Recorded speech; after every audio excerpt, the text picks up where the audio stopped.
Boa tarde. Vocês estão me ouvindo? Ops. Boa tarde, vocês estão me ouvindo?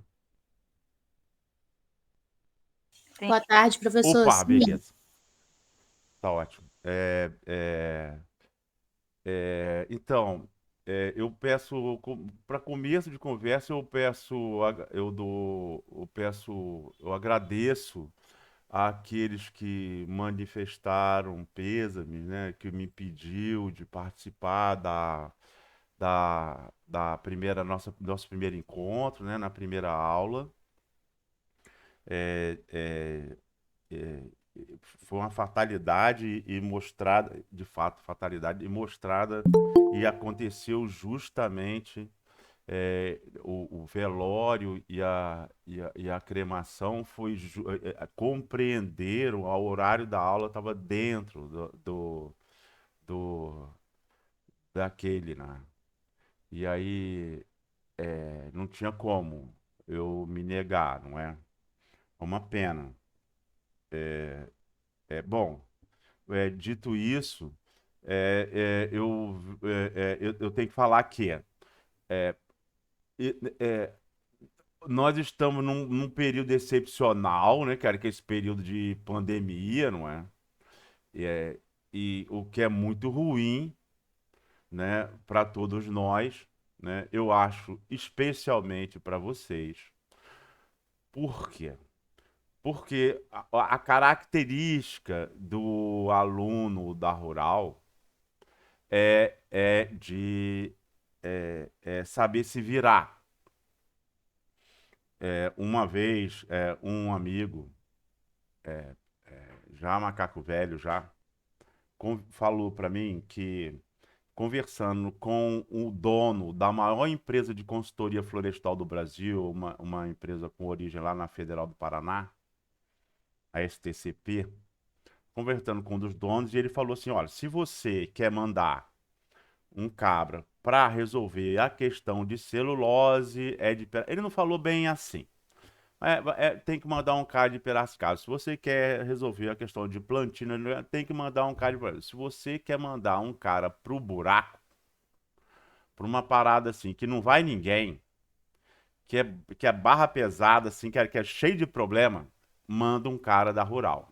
Isso o dono, um dos sócios, melhor dizendo, da maior empresa de consultoria do Brasil ou da América Latina, e tem associação com outras empresas de consultoria do Brasil inteiro. Ele não falou para mim, ele falou para um amigo e esse amigo falou para mim. Mas nenhum dos dois que estavam conversando ali era formado na Rural. E a Rural tinha essa característica. Tanto é que quando meu filho falou, meu filho mais velho, eu tenho só 6 filhos. Mas quando meu filho mais velho falou que queria fazer engenharia florestal, eu falei, ó, quanto a isso, eu não tenho a menor responsabilidade, a decisão é sua. Mas aonde você vai fazer engenharia florestal, aí eu faço questão que seja na rural. E esse meu filho mais velho, hoje é um empresário do setor florestal e formado na rural. Por quê? Porque o curso da engenharia florestal é bem conceituado? Com certeza ele é. Tá ali, nas cabeças, ele é top de linha. Não é top, mas ele tá ali, concorrendo, não é? Por exemplo, só o departamento de silvicultura, que é o que eu trabalho, no que eu estou trabalhando agora, tem mais professores do que o curso de engenharia florestal da UFAM inteiro, né? Só o departamento de silvicultura. E todos com doutorado. Como? E isso se reflete também na classificação do curso, nas notas, não é? É uma injustiça. Esse sistema do ENAD não é um sistema correto. Por quê? Porque talvez vocês, no caso vocês não, porque a avaliação do ENAD, o exame nacional, né? Ela não é todo ano, não é anual, né? E teve no ano passado, e é sempre assim, quando eu vou ministrar o curso, quando eu vou ministrar a minha disciplina obrigatória, que é essa aí que vocês estão assistindo, A aluno fala, puxa vida, essa questão, uma questão parecida com essa saiu na prova. Ah, isso aqui também. Essa daí também saiu na prova. E aí, cara, os alunos, no caso de extração e colheita, que é o nome errado dessa disciplina, o nome já começa com o nome errado. Ela é ministrada depois, o aluno faz a disciplina depois que fez a prova do ENAD para a classificação do curso de engenharia florestal, veja bem. E essa classificação do curso que você fez na graduação vai te perseguir a vida inteira. Sempre as pessoas vão olhar o seu currículo, sempre não, depois de um certo tempo não olha mais. Aí só tá, mas eu estou falando no começo. Mas sempre vai estar, a vida inteira vai estar aquele registro lá. Você se formou aonde? Aí a pessoa vai poder consultar a escola que você se formou, não é? E ver qual é o grau, o nível. A Rural do Rio de Janeiro está muito bem. Ela está muito bem classificada, apesar desses contratempos, dessas coisas que atrapalham, não é? Mas quando eu falei para o meu filho que ele era obrigado, seria obrigado a fazer na Rural, não foi pensando na qualidade dos professores da Rural, do curso de Engenharia Florestal da Rural. Eu pensei no alojamento. Eu pensei na convivência, naquilo que o cara que acontece para todo mundo que é da rural. Hoje em dia já mudou. Não, agora com o virtual mudou completamente. Mas a pessoa saía de casa, mas ainda não está. Era tipo um pré-adulto.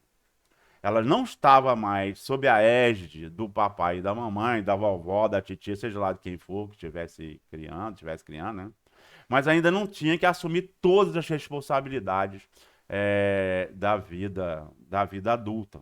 Então, morando no alojamento. E no alojamento, aprendi a conviver, discutir, se organizar para resolver questões de banheiro, questões de andar. Sabe qual? Quer dizer, andar, que eu tô olhando, andar do prédio, né? Do alojamento, né?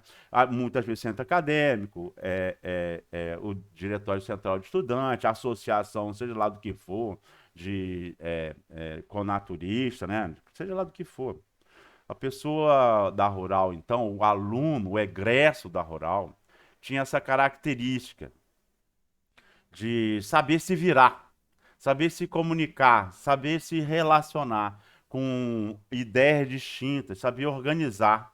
E muitas vezes, acabava assumindo a liderança quando saía da rural e ia para algum lugar para atuar. Por isso que eu entendi perfeitamente quando esse dono dessa STCP, hoje, que era dessa empresa de consultoria, falou para um amigo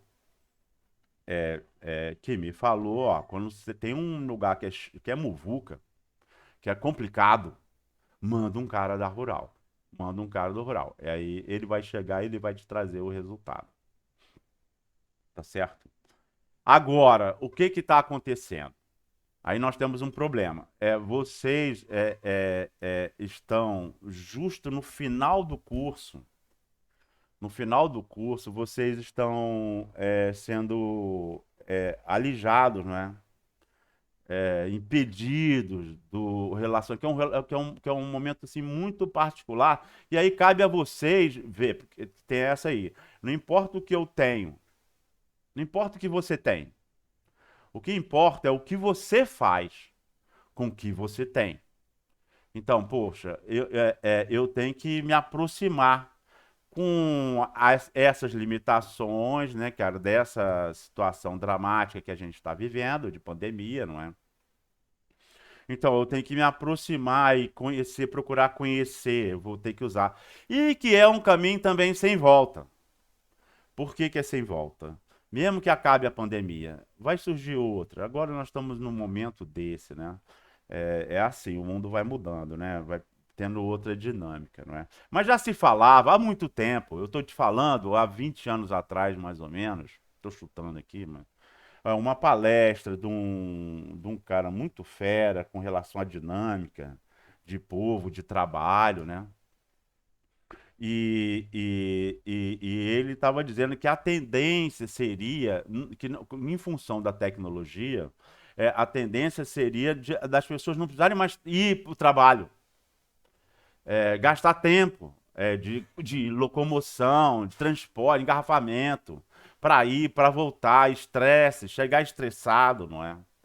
E aí todo mundo ao mesmo tempo, sair, vamos combinar, ó, para a gente chegar tudo ao mesmo tempo, né? E aí, e que isso tenderia a acabar. Como? Por quê? Por causa da internet, por causa da informatização, por causa dos computadores, dos softwares cada vez mais espertos, não é? E não aconteceu. Por quê? Porque as pessoas são conservadoras. As pessoas, isso não é nenhuma característica ruim, não. Mas elas tendem a não mudar, senão seria um mundo de aventuras. Ela tende a não mudar rapidamente. E aí, nesse ponto, só sob esse aspecto, desconsiderando o pesar que as famílias, que os indivíduos tiveram, né? Cada um, né? É, é, hum, hum, foi mal. Só sob esse aspecto, a pandemia até que veio para dar uma sacudida. Por quê? Porque as empresas, de repente, tiveram que trabalhar ou fale ou se adequam. Aí as empresas, eu estou falando inclusive das empresas florestais, trabalha longe. Quem pode, trabalha longe. Quem não pode, tem que trabalhar. Exploração, não tem como você fazer exploração florestal. Até tem. Até existe máquinas que você não precisa nem ter o piloto lá. Pelo celular você usa o aplicativo e ela faz o que tem que fazer. Na colheita, não, mas no plantio, no trato cultural, sim, já existe. Máquina florestal sem boleia. Então, o que aconteceu? As empresas que sobreviveram viram que tinha, de repente, espaço demais e aí reduziram, economizando dinheiro de cafezinho, de faxineira, de aluguel, de luz, né, de telefone, de tudo, economizando dinheiro, escritório menor. As pessoas, os indivíduos, por um lado, sim, gastaram mais com internet, com energia, com cafezinho, é verdade, porque estão em casa, mas gastaram menos com gasolina, com carro, né, no transporte, né, no ir e no vir, né. Então, a pandemia, uma hora vai ser contornada, eu não estou dizendo solucionada, mas contornada, provavelmente com vacinas, igual gripe, né? Vacinas anuais, não é? A próxima pandemia, então, a gente já vai ter mais manha de como lidar, porque certamente vai rolar próximas. Tem um relatório da CIA que o meu filho estava me mostrando, que era de 2005, um livro que citava um relatório da CIA de 2005, e me cobre o nome, autor, etc., aquele que estiver interessado, que já falava do coronavírus, que já falava da questão da alimentação da China, gente com bicho, com vários tipos de bichos diferentes, come camundongo, come morcego e tal, tal. E aí falava textualmente do coronavírus, já prevendo. Então, já tem outras previsões, né? Teremos outras pandemias, mas depois dessa primeira, que foi a primeira mesmo grande pandemia, né? Mundial, né? Claro que é pandemia, desculpe. Mas teremos outra, mas nas próximas a gente deve aprender. Alguns países vão aprender muito rápido. Países de terceiro mundo, como o nosso, vão demorar. Vai ter aquela festa de desviar o dinheiro emergencial, porque dinheiro emergencial não precisa ter licitação na forma que a Controladoria Geral da União gosta de conferir. Aí é emergencial, aí fica mais difícil de pegar os gatunos. E o nosso meio político é completamente cheio de gatuno. E não é só, porque quem que elege os gatunos? Os gatuninhos, cada um fazendo a sua parte, cada um dando a sua trambicagem no seu nível. Por exemplo, colando em prova. Eu faço, eu sou um nó cego. eu sou um típico habitante de terceiro mundo. Então, eu me comporto como um habitante de terceiro mundo. Sacramentando, desculpe, ratificando a minha situação de terceiro mundo, do meu país. Então, eu faço o que eu posso para manter o meu país onde ele está, não é? Você já deve ter ouvido falar que o Brasil está bem colocado na área de colheita florestal, de colheita não, de colheita também, mas de plantio, de floresta plantada, não é? Você deve ter ouvido falar que o Brasil é top de linha, né?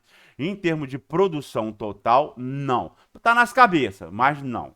Mas em termos de produtividade, ninguém supera esse país. Aí todo mundo bate no peito. É verdade. Mas como é que você vai achar que o Brasil está em primeiro lugar que a Finlândia, por exemplo, onde mais da metade do ano está com gelo? Ou se tivesse na África saariana, né? O subsaariana. Beleza, lá tem energia muito mais do que na Finlândia, mas não tem água. E aqui, Brasil tropical, quinto país em extensão do mundo. 6 biomas, incluindo um que é endêmico, é só nosso. A Caatinga. Não é, ninguém mais tem Caatinga, né? É um bioma exclusivo. Outros a gente compartilha, não é? Com outros países, não é? Não são exclusivos, não é? Nem mesmo a Mata Atlântica. O Uruguai ainda tem parte da Mata Atlântica. A Mata Atlântica ainda pega lá um pouquinho lá do Uruguai. E aí, esse país cheio de terra, cheio de água, sem catástrofe, aí tá, compete com os Estados Unidos, Canadá, Finlândia em floresta plantada. Aí você olha, somos nós, Brasil. Não, uma vergonha. A gente deveria estar botando todos eles no bolso. A gente tem conhecimento, a gente só não tem políticos e povo e profissionais. E é nesse meio que você está se inserindo, você está se despedindo da universidade. Você está se despedindo da universidade. Você, logo, logo, a universidade vai te dar um canudo. E aí você vai poder bater. Agora sim, eu sou engenheiro florestal. Eu sou engenheira florestal. E você vai fazer o quê? Você não pagou nada. Quer dizer, pagar você pagou o que todo mundo paga. Um camelô, quando compra um lápis, ele está pagando imposto. Todo mundo paga pela universidade. O meu salário é pago por todo mundo. Todas as universidades você não pagou, mas concretamente, em termos de mensalidade, você não pagou nada. Em alguns países, isso seria inviável. Para a maioria dos formandos hoje. Não porque é caro mesmo. Um curso superior é caro. Custa caro formar, né, um profissional de nível superior. O problema é um país de terceiro mundo. E o problema são os profissionais que estão se formando, que vão se formar. Você não está tendo a oportunidade de ter mais contato com os seus colegas, ou não tanto quanto teria se estivesse convivendo com eles, não é? Mas você já sabe mais ou menos, em volta. Já sabe quem é o nocego, quem é o trambiqueiro, sabe como, quem é que é o dedicado, quem que é bom em fito, quem que é bom em gel, quem que é bom em processamento de dados, né? Quem se interessa, né, cara, por determinados assuntos, para você, inclusive, que é a tendência natural, as empresas cada vez estão. Essas coisas estão ao tal do desenvolvimento desigual e combinado, essas coisas vão indo, o mundo vai mudando e cada vez mais exponencialmente. Por quê? Cada vez mais exponencialmente, não, cada vez mais rápido em função do desenvolvimento exponencial, desde a Revolução Industrial, digamos assim, não é? E aí você está já conhecendo como eu estava dizendo, a tendência das empresas não contratarem. Puxa vida, a coisa que me deixava mais triste, na época a gente convivia, que eu convivia com os alunos, que faz relativamente pouco tempo, O sonho do aluno era passar num concurso público para ter estabilidade, ganhar muito dinheiro, não precisar trabalhar ou trabalhar só quando quisesse. Era o sonho. Olha que país fadado à desgraça, ao terceiro mundismo, né? Que pena, que pena. Um país com tudo por fazer. Na área florestal, então, cara. Ah, não, mas nós somos top. Eita! Nós temos aí 9 milhões de hectares. 9 milhões de hectares de floresta plantada, somando tudo, inclusive os experimentais. Cara. Isso é uma vergonha para um país de 8 milhões e 500 mil quilômetros quadrados de área de extensão, o quinto país de extensão do mundo. E em floresta natural? Em floresta natural, nós temos o maior contingente de floresta natural? Não temos.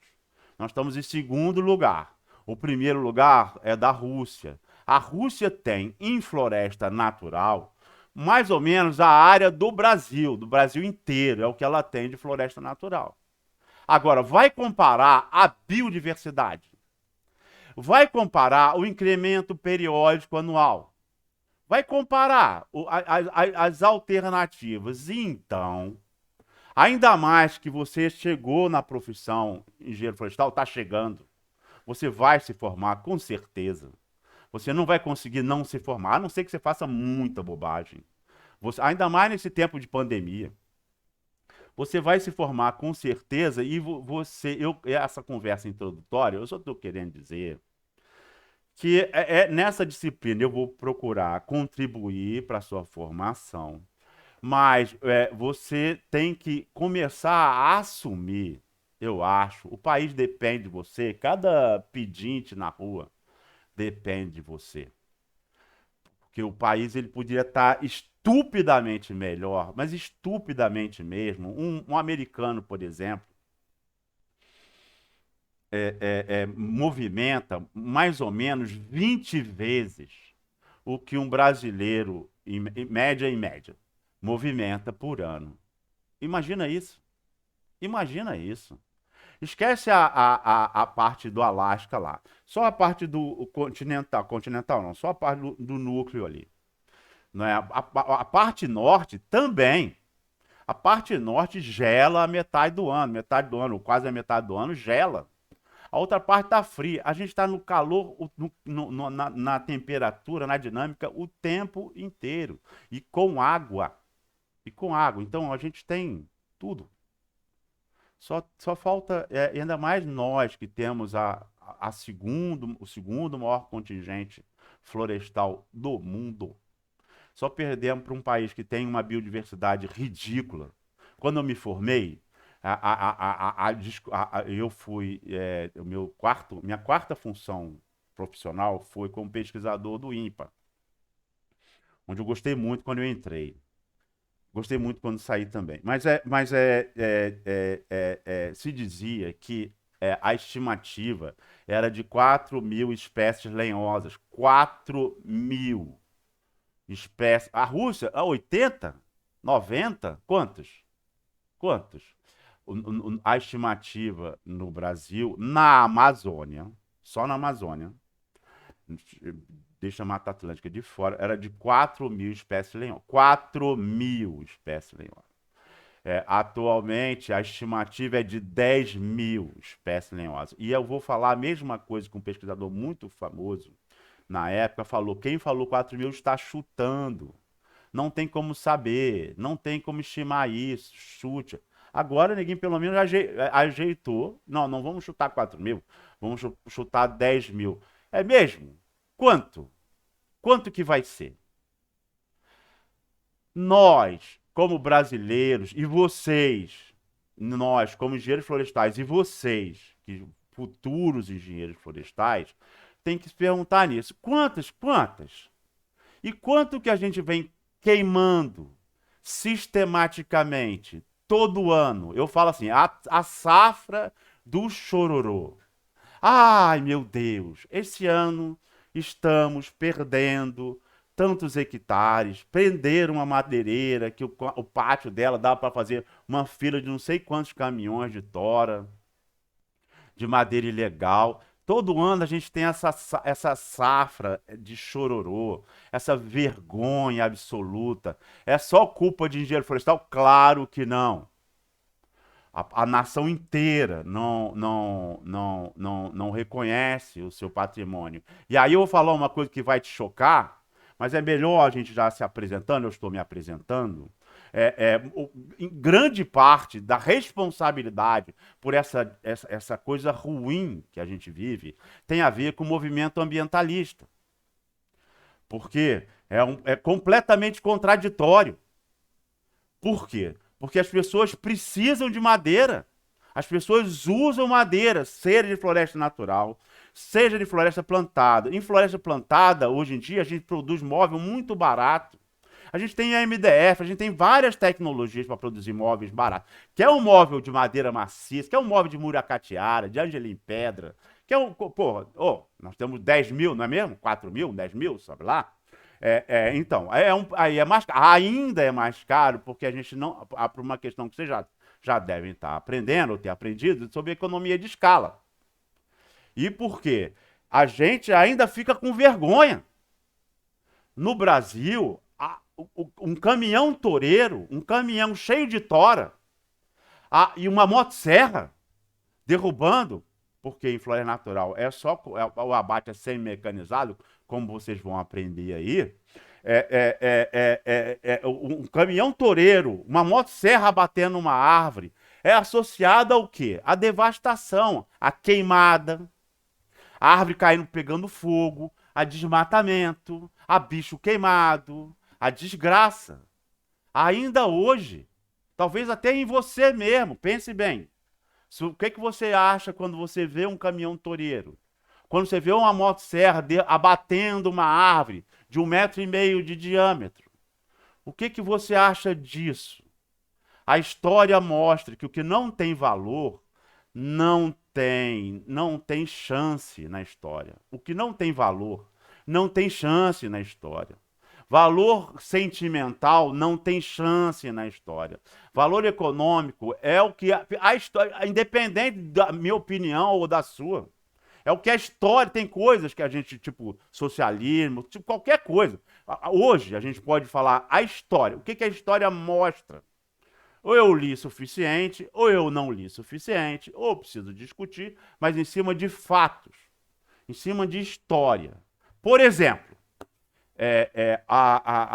o Brasil é responsável, segundo a RENCTAS, a Rede Nacional contra o Tráfico de Animal Silvestre no mundo, segundo a RENCTAS, que tem uma estatística, sabe lá como é que eles arrumam esses números, porque como é ilegal, a gente não tem como ter registro, não é? Então, o Brasil é responsável por 10% do tráfico, que é em torno de US$ 1 bilhão por ano. O Brasil. US$ 1 bilhão. E tem uma outra informação que 90 ou mais, em torno de 90%, segundo a própria RENCTA, dos animais capturados, eu estou falando isso para exportação, né? São mortos ou na captura, isso eu estou falando dos animais vendidos vivos, né? Estou falando de pele, não. A pele, segundo a própria RENCTA, pele de gato, por exemplo, o Brasil, a estimativa é em torno de 5 mil. 5 mil! 5 mil por ano! Ano passado 5 mil, esse ano 5 mil, 5 mil por ano. Exportação de pele de gato, ilegal. E aí, eu vou chegar lá, eu vou chegar onde eu quero, já estou concluindo. Aí daí, 80, daqueles que são animais exportados vivos, tipo papagaio, arara, sabe o que é? Mico de cheiro, sabe como? Daqueles que são exportados vivos, 80 a 90%, é mais ou menos isso, é morto ou na captura, tipo, o cara derruba a árvore, ele sabe que a fêmea de um psitacídeo qualquer, um papagaio qualquer, botou o ninho, ele sabe a época. E vai começar a época, vai começar o verão, ele vai voar. Ele vai voar. O verão, que eu digo, é a estação da seca. Ele vai voar. ele já está grandinho, o casal alimentou ali, claro que tem variação de espécie a espécie, mas não importa isso. Aí já vai voar. Então, aquele é o momento ideal. Porque se ele abater antes a árvore, o bicho vai morrer. E mesmo quando ele abate certo, dependendo da queda da árvore, onde é que ela vai bater, como é que ela vai chegar, o quanto que ela vai rolar, morre os dois. Aí ele perdeu os dois e estragou o ninho. Aí ele vai pegar outro. Você como? Mas se ele pegar no barato, um papagaio no mercado negro está em torno de US$ 2.000. Segundo a tese de doutorado do Arimateia, um seringueiro da época, quando ele estudou, ganhava em torno de um salário mínimo por mês. O que é US$ 2.000? 10 mil. Quanto é 10 mil? Não é um papagaio. Um papagaio. O que a gente já sabe? Muito. Sabe muito. Psitacídeo tem várias espécies que a gente domina completamente. Porco, queixada, caititu, a gente domina completamente. Rato, cutia, paca, a gente domina completamente. A gente poderia. Marsupial, mucura. Cara, coisa que a gente poderia vender. Vendendo alguns filhotes, vendo qual é o menor, vendendo alguns filhotes, ter dinheiro. O cara aí a gente teria que ensinar ele a subir na árvore, usando escada de alumínio, ou usando peconha, ou usando, seja lá o que for, tem bicicleta, esporão, seja lá o que for, deixar já lá fixo. Vai lá, pega o pequeno, já tem uma ração, não sei se vocês sabem, mas é a ração que existe hoje, usada hoje, para a tartaruga da Amazônia, que no caso não é uma tartaruga, é um cágado, a tartaruga da Amazônia. A ração que existe hoje para alimentar aquele bicho em cativeiro foi desenvolvido por uma zootecnista formada na Rural do Rio de Janeiro. Sabia? Tá sabendo agora. Então, dá a ração certa. Dá a ração certa. Aí vender, aí o cara com um bicho só ganhar o que ele ganha de repente na roça, desmatando. Então, não é que a gente tá mal de olhar com preconceito um caminhão toureiro, uma motosserra trabalhando, sabe como? A gente está mal de fauna também. Imagine se toda essa biodiversidade pudesse ser utilizada por engenheiros florestais. Até que me prove o contrário, não existe nenhum profissional. É claro que as atividades econômicas, elas são todas multifuncionais, cada vez mais. E quanto mais a gente trabalha em equipe... Opa! Outra característica do egresso da Rural. É acostumado a trabalhar em conjunto, em grupo. Então, cada vez mais a gente precisa de um grupo. Mas aquele que vai combandar, que vai dominar, não só ele tem que ter um desenvolvimento de relação interpessoal, mas ele também tem que ter uma boa noção das coisas. E até que me prove o contrário, não existe, toda vez que alguém fala uma, eu vou lá estudar. Não existe nenhuma profissão mais eclética, que mexa com mais detalhe, com mais área de conhecimento do que a engenharia florestal. Então, mais uma vez, nós somos responsáveis pela desgraça que acomete o nosso país. Bem-vindo à profissão que você está ou que irá ingressar brevemente, tá certo? Nós vamos ter encontros todas as quartas-feiras nesse horário, das 13 às 15. Aí você, puxa vida, o senhor faltou a primeira aula, desculpe, e o senhor está conversando fiado na segunda aula. Não estou. Não estou conversando fiado na segunda aula. Eu estou falando uma coisa que eu espero que esteja calando fundo dentro da sua consciência, dentro do seu coração, do jeito que você interpretar melhor, o que você preferir, o órgão que você preferir.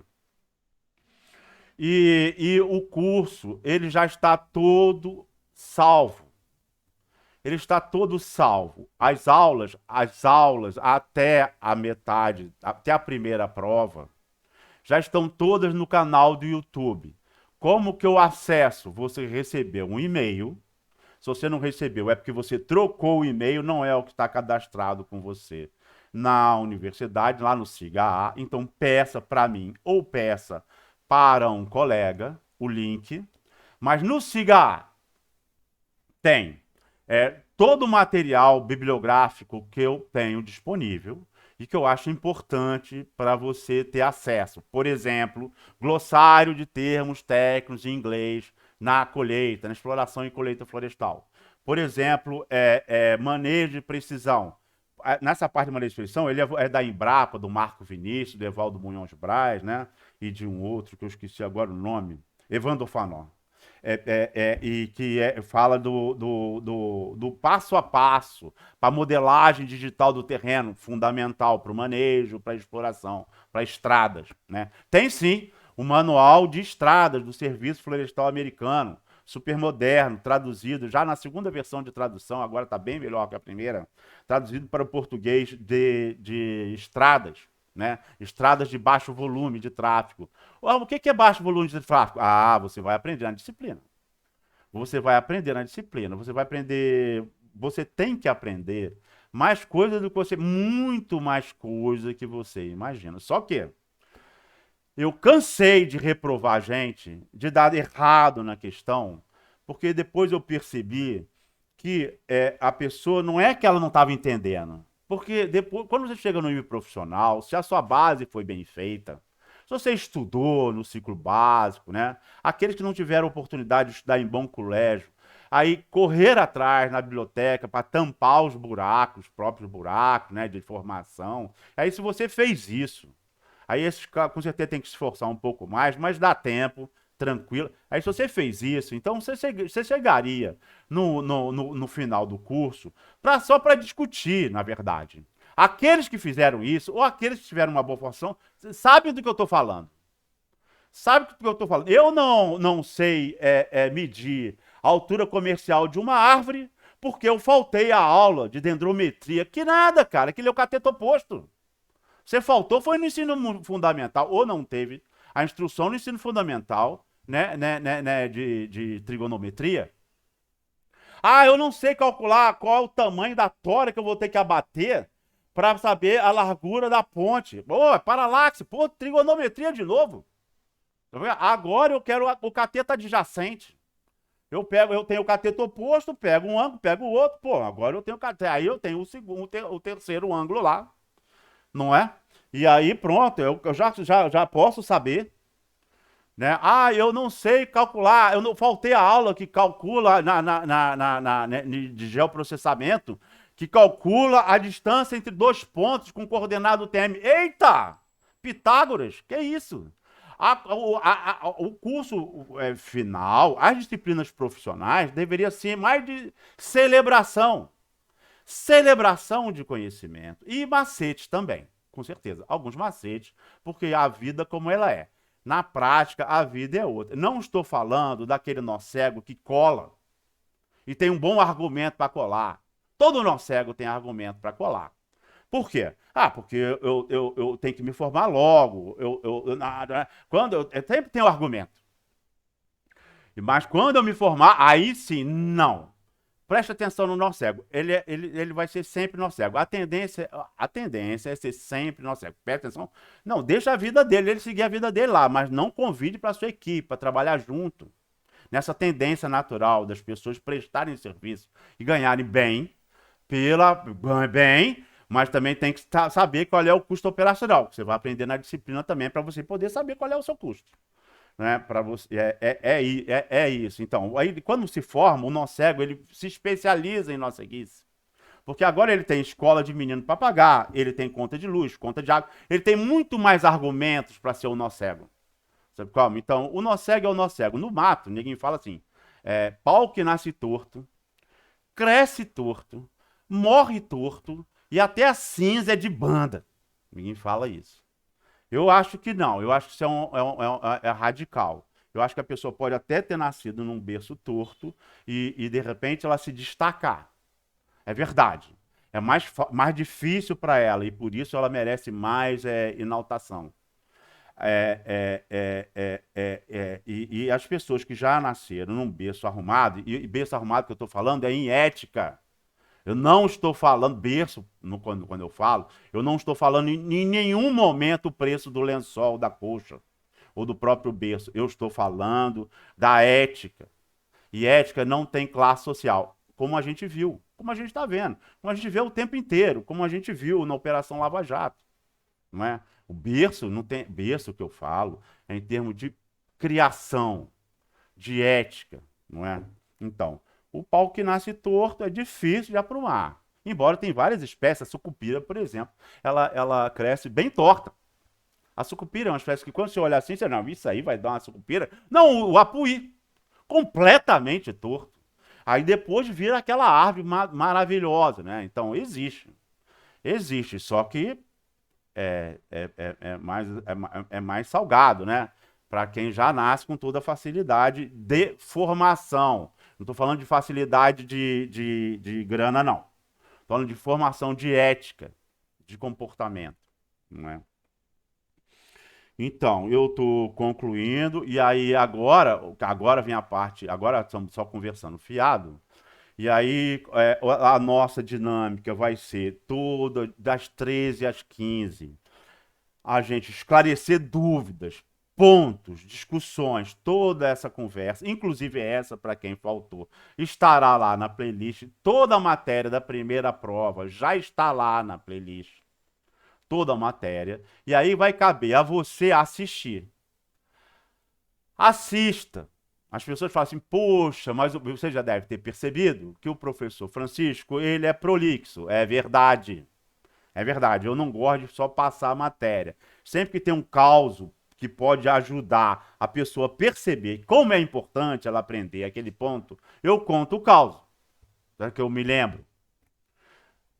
Às vezes eu conto um, às vezes eu conto o outro, mas ó, já tive nessa situação assim, ó, e esse conhecimento foi importante. Para quê? Para a pessoa prestar atenção e procurar aprender mesmo, aprender aquele conhecimento. Eu não passo conversa fiada em matéria, pelo contrário, você vai ver lá no começo, na apresentação lá, o absurdo dessa disciplina.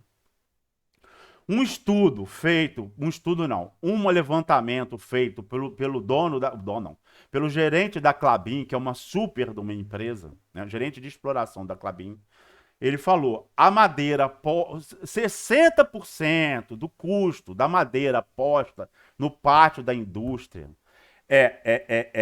exploração ou colheita.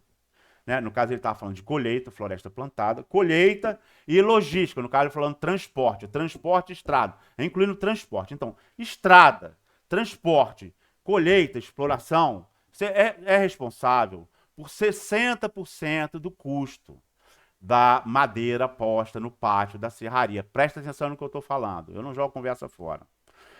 Um outro professor, Renato Robert, do qual você já deve ter ouvido falar, talvez até já tenha viajado, porque ele é que administra essa Brasil Norte-Sul, fez um estudo e falou que a parte de exploração e logística, exploração, transporte, colheita, essa parte aí, ele estudou os currículos das universidades. Nós temos em torno de 60 universidades, de escolas de engenharia florestal no país hoje. E ele falou em torno de 2% do tempo de formação. Olha só. 60% do custo, 2% do custo da informação. No caso da rural, quais são as disciplinas obrigatórias? Máquinas e motores, se não me engano, que é pré-requisito da extração e colheita e transporte florestal. Que já começa com o nome errado. Sabia? Que esse nome já está errado. Então, você vai ter que assistir às aulas. Eu não vou passar as aulas para você aqui. Esse nosso encontro semanal vai ser para a gente conversar, a gente discutir.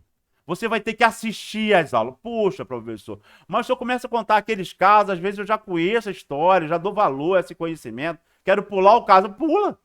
Você está com o YouTube. Na aula presencial você não poderia fazer eu falar mais rápido. No caso, agora que já está tudo lá no YouTube, tudo não, mas a primeira parte já está toda lá e o começo da segunda também. Então você vai ter que assistir. Você vai ter que se disciplinar a assistir. Bota a velocidade maior. O YouTube também te permite isso, 1,5 até 2,0 de velocidade, não é? Para você assistir e você aprender. Tem a lista de exercícios, está lá no Siga A lista de exercícios. Também tem a sequência de todos os slides. Ah, professor, mas também eu já tive acesso, que um aluno, um colega me passou, da playlist do ano passado, semestre passado. Não pegue, porque eu mudo. Às vezes eu mudo só alguma coisa, mas às vezes essa coisa que eu mudo é uma coisa importante. Por exemplo, a fórmula do raio mínimo da curva. Então, se você pegar a playlist passada, se você pegar, você pode estar deixando de pegar uma informação mais de primeira ordem. Como eu tenho um volume absurdo, a disciplina tem um volume absurdo para passar em 4 horas semanais, em 60 horas no semestre, no período letivo, eu tenho que fazer opções. E eu faço opções, não é? E além do mais, eu ainda tenho que abrir mão com aquilo, voltando lá que eu estava falando lá atrás, para fazer o que eu chamo de calibragem ou nivelamento. Porque se você é um aluno normal, uma aluna normal, você tem problemas. Você não sabe o que é erro amostral de verdade. Você não sabe o que é erro amostral, não amostral de verdade. Você não sabe o que é precisão. Você não sabe o que é exatidão. Você não sabe a relação entre essas quatro variáveis. Né? Você não sabe. Você não sabe o que. Para você, se você é um aluno normal, o valor T é um valor que você pega lá na tabela. Quando nem é mais para ter tabela. Mas é um valor que eu pego na tabela e eu multiplico, né, o erro padrão da média para poder ter o meu erro amostral. Não! Completamente errado, equivocado. Isso é muito bom, esse papo é muito bom para técnico florestal. Para engenheiro, não. Essa é a chance. Então, você vai ter que assistir as aulas para começar na calibragem ali, assistir tudo. Você sabe mesmo razão e proporção? Você sabe uma proporção múltipla? Você sabe que razão e proporção, proporção múltipla, porcentagem, operação com hora e grau, aquelas coisas que estão lá na calibragem, são as coisas que a gente mais usa na vida profissional. Ah, tá. Não, mas eu quero fazer logo o mestrado, quero fazer o doutorado, e aí eu vou ser um cara, um baita de um modelista, beleza. Siga o seu caminho, vai para lá. Mas, para ser um engenheiro, que é o que o Brasil está precisando, é isso. PhD, o Brasil já tem demais até, eu acho. Mais do que ele merece, porque ele não usa as informações que tem disponíveis. Então, o profissional da engenharia florestal, eu diria até de qualquer engenharia, o dia a dia dele não usa esses modelos complexos. E quando você precisa desse modelo complexo, você vai na revisão bibliográfica, pega ele e aplica. O dia a dia do engenheiro, de uma engenheira, são coisas basiconas mesmo. Que, se você é um aluno normal, não de tudo, mas várias delas você não sabe. E teria que saber, para você poder nadar de braçada na profissão. Para você bater no peito e poder dizer, sou engenheiro florestal, sou engenheira florestal. E fazer o seu trabalho nesse país enorme, cara. Esse país maravilhoso, cara. Esse país fica abençoado por Deus, cara. E que tem um povo que não merece, né? Um povo que eu tô falando, agora eu tô pegando no pé dos engenheiros florestais mesmo. Claro que tem pessoas de destaque, eu sei, eu conheço. E, inclusive, para suprir a minha debilidade de floresta plantada, porque a minha experiência em floresta plantada é zero, né? Você vai ver lá na playlist e eu também vou convidar ex-alunas da Universidade Rural que competiram com egressos de Viçosa, com egressos do Paraná, com egressos de Piracicaba e ganharam vaga, emprego lá na terra deles, lá onde a engenharia florestal de floresta plantada acontece, que não é o caso do Rio de Janeiro. Engenharia florestal de floresta plantada não acontece, ela é completamente insignificante, incipiente, não é? Então, eu vou procurar, eu vou procurar cobrir essa debilidade com palestras ao vivo ou gravadas. As gravadas eu já vou disponibilizar lá, que você também vai ter que assistir. Puxa, professor, então é muito material? É sim. É sim. Ainda bem que é sim. Ainda bem que você tem muita coisa. Eu já te falei, você tem o recurso de fazer mais rápido, olhando a sequência de slides, pular as matérias, as partes que você já se garante, tá certo? E aí você também pode fazer eu falar mais rápido, tá beleza? Então, esse é o meu papo inicial.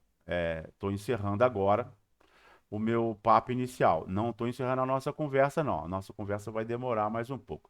Eu estou querendo mostrar agora, entrando aqui, é, é, aqui, ó. Eu vou aqui, vou por onde eu vou? O link, eu vou aqui no YouTube. Você vai ter acesso aqui, ó. Então, tem a playlist aqui, 2021 primeiro. Então, esses são os vídeos, a apresentação. Assista a apresentação para falar justamente desse drama, dessa disciplina. O pessoal parece que abriu uma. Professor, Opa! Diga. a sua tela não está apresentando, não. Não tá, não? Ah, beleza. Então, justamente, nós são 13h56. Eu vou interromper, tá certo? Vou pedir ajuda aos universitários, né? Vou interromper, vou pedir ajuda aos universitários aqui para ver, para dizer por que que. Peraí. Tem um botão com uma setinha para cima, eu acho que é nesse botão aí, professor. Não tô assistindo nenhuma setinha para cima, não, nenhum botão, não. Olha só, vamos fazer o seguinte, ó. Já deu quase uma hora, 13h57, não é? Então nós vamos dar 10 minutos de intervalo, tá beleza? Vamos dar 10 minutos de intervalo e voltamos para essa segunda parte, tá beleza? Deu tudo certo. Aí eu vou mostrar o material da disciplina, a bibliografia, essas coisas assim, tá beleza? Daqui a 10 minutos a gente volta, tá feito? Beleza, professor. Valeu, um Nesse abraço. mesmo link, professor? Nesse mesmo link, não sai do link não.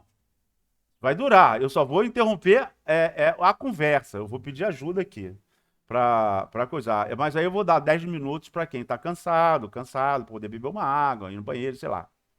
Tá beleza? Daqui a 10 minutos a gente volta. 10 minutos é o prazo que eu estou pedindo para fazer valer aqui, tá beleza? Tranquilo, professor. Falou, daqui a 10 minutos. Um abração.